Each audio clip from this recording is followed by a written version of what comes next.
तो स्वागत करता हूं दोस्तों, मैं हितेश गुप्ता, आप सबका आपके अपने चैनल मार्केटिंग फंडास पे। दोस्तों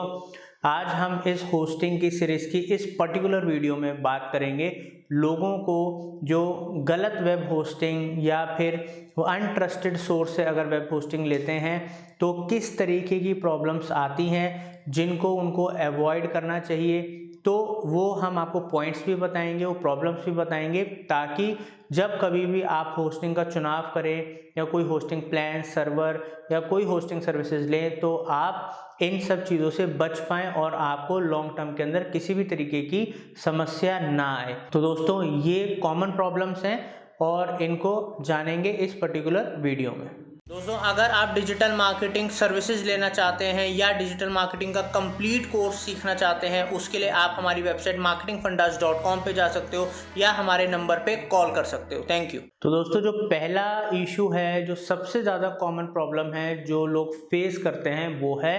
स्लो वेबसाइट लोडिंग। वेबसाइट बहुत ज़्यादा स्लो लोड हो रही है, ये समस्या बहुत सारे लोगों को आती है, हो सकता है आपने भी फेस करी हो। तो इस समस्या से हम किस तरीके से बच सकते हैं, इसके लिए दोस्तों कई बार क्या होता है कि जब हम किसी भी कंपनी की होस्टिंग परचेज करते हैं तो हमें सबसे ज़रूरी होता है उनके जो सर्वर्स, जो उनकी कॉन्फ़िगरेशन है उसको ज़रूर ध्यान रखना है। बिकॉज कई बार क्या है कि हम सस्ते के चक्कर में लो कॉन्फ़िगरेशन ले लेते हैं और हम ये ध्यान नहीं देते कि हम किस कंपनी के संग प्लान ले रहे हैं, उसमें हमें क्या कॉन्फ़िगरेशन या सेटिंग्स मिल रही हैं, उसके अंदर जो हम सर्वर बाय कर रहे हैं वो अगर मान ली इंडिया के यूज़र्स हैं तो वो इंडिया का सर्वर है, यूएस का सर्वर है, यूके का सर्वर है, सिंगापुर का सर्वर है। बिकॉज अलग अलग कंट्रीज़ पे अलग अलग लोकेशंस पे सर्वर्स होते हैं। तो ज़्यादा बेहतर होता है कि अगर जिस कंट्री के यूज़र्स हैं आपके ज़्यादा, जहाँ की वो वेबसाइट है, अगर उसके कंट्री का आपको लोकेशन का सर्वर मिले या उसके आसपास की कंट्री का सर्वर मिले तो वो ज़्यादा बेहतर होता है और उससे स्पीड में बहुत ज़्यादा फ़र्क मिलता है, ताकि डाटा का जो आने का और जाने का जो टाइम जो होता है वो बहुत सेकंड्स का फ़र्क पड़ता है, बट वो बहुत ज़्यादा मेजर फ़र्क बना देता है। क्योंकि दोस्तों क्या होता है कि सर्वे जो स्टडीज़ हुई हैं उसके अकॉर्डिंगली 70 to 80% लोग जो स्लो लोडिंग वेबसाइट्स होती हैं, अगर वो पहली बार आए और बहुत ज़्यादा स्लो है, उनको यूज़र एक्सपीरियंस सही नहीं मिला, बहुत टाइम लग रहा है, तो अगर एक बार वो रिटर्न चले जाते हैं तो उसके बाद वो बहुत ही कम चांसेस है कि वापस उन वेबसाइट्स के पर आते हैं। तो इसलिए आप सेटिंग्स का किस कंपनी से आप ले रहे हैं और उसके अलावा किस लोकेशन में वो सर्वर है, इसका आपको ध्यान रखना है। सेकेंड पॉइंट है दोस्तों डाटा मैनेजमेंट और डाटा बैकअप। तो दोस्तों जनरली क्या होता है, जब आप कहीं से होस्टिंग लेते हैं और अगर वहाँ पर आपको क्वालिटी सर्विस नहीं मिल रही है या आपने जिस समय होस्टिंग परचेज कर रहे हो नहीं देखा कि आपके डाटा के बैकअप का क्या है, उसके अंदर ऐसा कोई क्लॉज है या नहीं है, तो उस कंडीशन में अगर उस कंपनी ने आपको ऑटो बैकअप का या फिर आप खुद से बैकअप ले सको वो फीचर अगर उस पर्टिकुलर प्लान में नहीं दे रखा है तो ये बहुत बड़ा फ्यूचर में लॉस का कारण हो सकता है आपके लिए। बिकॉज बहुत सारी कंपनीज आज की डेट में ऑटो बैकअप या बैकअप आप खुद से ले सको कभी भी वो फीचर्स देती हैं। जैसे कि मैंने आपको बताया होस्टिंगर है, ठीक है, वहाँ पर आपको ऑटो बैकअप का या आप खुद से बैकअप ले सकते हो उसको फीचर मिलता है। ब्लू होस्ट है, ऐसी कई कंपनीज हैं जो आपको ये फैसिलिटीज़ देती हैं, बट बहुत सारी ऐसी कंपनीज हैं जिनके प्लान्स जो इकोनॉमिकल आपको लगते हैं बट उसमें ये बैकअप की फैसिलिटीज़ नहीं होती। तो इसका ज़रूर ध्यान रखिएगा, बिकॉज अगर आपका प्रीशियस डाटा है जो आपने बड़ी मेहनत से गैदर करा है और अगर वो किसी भी टेक्निकल रीज़न की वजह से, चाहे वो वायरस का रीज़न है, चाहे वो क्रैश हो गया बैकअप या सिस्टम सर्वर, उस किसी भी रीज़न की वजह से अगर आपका डाटा जाता है तो वापस रिकवर नहीं होगा। तो दोस्तों इसलिए इस बात का ज़रूर ध्यान रखिएगा। तीसरा पॉइंट है दोस्तों, जो सबसे ज़्यादा कॉमनली होने वाली मिस्टेक है वो है कि आप अपनी वेबसाइट की रिक्वायरमेंट या जितना डाटाबेस या सेटिंग्स या कॉन्फ़िगरेशन आपको ज़रूरत है अपनी वेबसाइट के हिसाब से वो आप नहीं वो सही प्लान परचेज कर पाते या चूज़ कर पाते। तो जैसे कि मैंने इस होस्टिंग की सीरीज़ में पहले भी आप लोगों को बताया है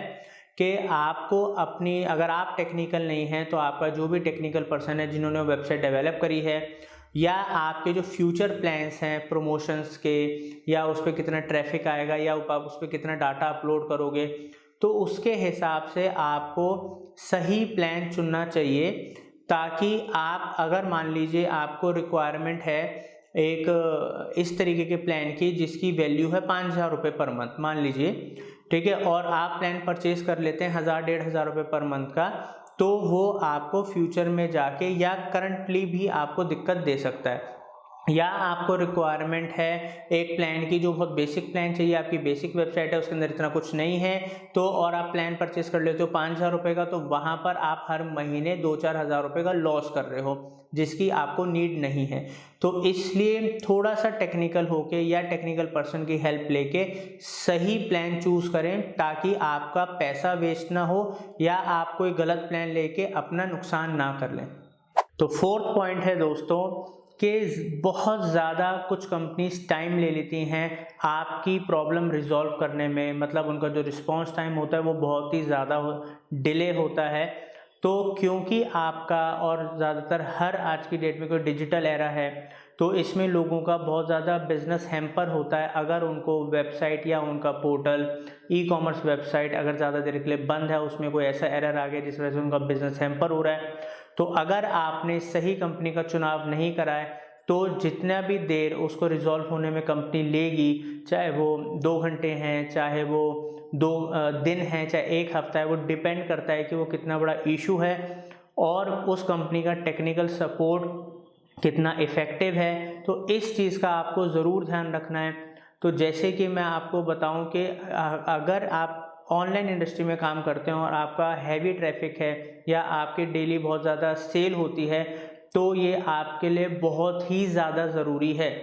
तो कंपनीज़ जैसे कि होस्टिंगर है और बहुत सारी कंपनीज़ हैं, क्योंकि मैं इसका एग्जांपल इसलिए लेता हूँ क्योंकि आपको पता है कि हम ज़्यादातर इसी की सर्विसेज यूज़ करते हैं, तो इसलिए हमारे लिए बताना आसान होता है। बाकी बहुत सारी कंपनीज़ हैं जो अच्छा सपोर्ट प्रोवाइड करती हैं। तो उसके अंदर क्या है कि आपको 24/7 सपोर्ट मिलता है। तो वो चीज़ इसलिए ज़रूरी है, और सिर्फ उनकी वेबसाइट पे वो लिखा है इस वजह से नहीं, आप उस कंपनी के रिव्यूज़ पढ़िए, उसके बारे में R&D रिसर्च कीजिए, ताकि आप उनके कस्टमर केयर पे बात कीजिए, ताकि आप खुद से कॉन्फिडेंस हो आपको कि हाँ, जिस कंपनी को भी आप आज चुन रहे हैं, लॉन्ग टर्म में कभी भी आपको समस्या आती है तो वो आपका जल्द से जल्द रिजॉल्व करें, और किस हद तक वो आपको सपोर्ट दे रहे हैं, 24/7 सपोर्ट दे रहे हैं, 365 डेज दे रहे हैं, नहीं दे रहे हैं, ये चीज़ का बहुत ज़्यादा ध्यान रखिएगा दोस्तों। बिकॉज होस्टिंग लेना, मगर होस्टिंग की प्रॉब्लम्स के संग अगर आपको हर कुछ टाइम के बाद डील करना पड़े तो इसका कोई फ़ायदा नहीं है। तो इसलिए आप कंपनी का जब चुनाव करें तो उनके सपोर्ट के बारे में और रिव्यूज़ के बारे में अच्छे से जानें। फिफ्थ पॉइंट है दोस्तों हमारा कि अप टाइम हमको कितना मिल रहा है जो हमने होस्टिंग सर्विस चूज़ करी है, होस्टिंग प्लान चूज़ करा है। दोस्तों अप टाइम का मतलब है कि न, जैसे आप कई बार कोई प्लान आप चूज़ करेंगे तो वहाँ पर लिखा होता है कि 99% का अप टाइम है, 99.9%, 5%, 90% का अप टाइम। तो इस चीज़ को आप ज़रूर देखें, बिकॉज अप टाइम का मतलब है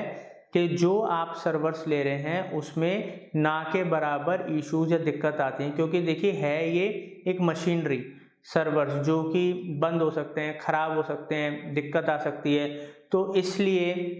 कौन सी कंपनी आपको बेस्ट अप टाइम का उसके अंदर लिखित में दे रही है, रिटर्न में दे रही है अपने प्लान के अंदर, तो जो कंपनी आपको बेस्ट अप टाइम की श्योरिटी दे रही है आप प्लीज़ उस प्लान को चूज़ कीजिए, ताकि आपकी वेबसाइट बार बार डाउन ना हो, आपकी मेल्स बंद ना हो, because it will hamper your business. 6th point है दोस्तों, और बहुत ही इंपॉर्टेंट पॉइंट है कि सिक्योरिटी किस तरीके की प्रोवाइड करी जा रही है उस होस्टिंग की कंपनी के द्वारा। तो दोस्तों जनरली क्या होता है कि बहुत ज़्यादा ये इश्यूज देखा गया है, वायरस आना या हम सर्वर क्रैश हो गया, तो या फिर हैक हो गई वेबसाइट, तो हैकिंग और वायरस का तो बहुत ही ज़्यादा इशू आता है अगर आप क्वालिटी कंपनी के संग नहीं जाओगे या फिर आप क्वालिटी प्लान या सिक्योर प्लान नहीं लोगे। तो आपको ये देखना पड़ेगा कि आपको SSL मिल रहा है कि नहीं मिल रहा उस प्लान के अंदर, वो सिक्योरिटी के लिए कोई वायरस प्रोटेक्शन आपको दे रहे हैं नहीं दे रहे हैं, कोई आपको ऑटोमेटिक बैकअप का दे रहे हैं कि नहीं दे रहे हैं। बिकॉज सिक्योरिटी मतलब हैकिंग या वायरस, जनरली ज़्यादातर इसी से ही प्रॉब्लम वेबसाइट्स को आती है और ये देखना आपके लिए मस्ट है। तो इसलिए आप कस्टमर सपोर्ट पे बात करें या सेल सपोर्ट पे बात करें जो उनके प्लान्स में है, उसके बारे में और क्लैरिटी लें कि वायरसेस को लेकर क्या है और उसके अंदर जो हैकिंग अगर हैक हो जाती है या बैकअप पूरा चला जाता है तो उसको लेके क्या है। तो दोस्तों SSL सर्टिफिकेट बहुत ज़्यादा आज की डेट में ज़रूरी हो गया है, बिकॉज ट्रस्ट फैक्टर का ई-कॉमर्स है तो SSL HTTPS बहुत ज़्यादा मस्ट है ताकि आपकी साइट को ज़्यादा सिक्योरिटी मिले। अगर आप HTTPS वेबसाइट नहीं है, SSL सर्टिफिकेट नहीं मिला हुआ आपको, तो कई बार क्या होता है साइट इजीली हैक हो जाती हैं। तो इस वजह से सिक्योरिटी मस्ट है और आप इन फीचर्स का ज़रूर ध्यान रखें जब भी आप कोई प्लान खरीदें किसी भी कंपनी से, और एक बारी टैली करने के लिए उनके सेल्स या कस्टमर सपोर्ट पे बात कर लें खरीदने से पहले। तो दोस्तों ये 6 प्रॉब्लम्स हैं, इनका मैंने आपको बताया और इनके प्रिकॉशन जो मेजर्स हैं, क्या स्टेप्स आपको लेने हैं वो भी मैंने आपको बताया। उम्मीद करता हूँ ये गलतियाँ अगर आपसे हो गई हैं तो अब आप दोबारा नहीं करेंगे, या अगर आप आगे चल के चीज़ें लेने वाले हैं होस्टिंग प्लान्स तो उनको ख़रीदने के बाद इन बातों का ध्यान रखेंगे। तो दोस्तों उम्मीद करता हूँ वीडियो आपको समझ में आया होगा, पसंद आया होगा। Thank you.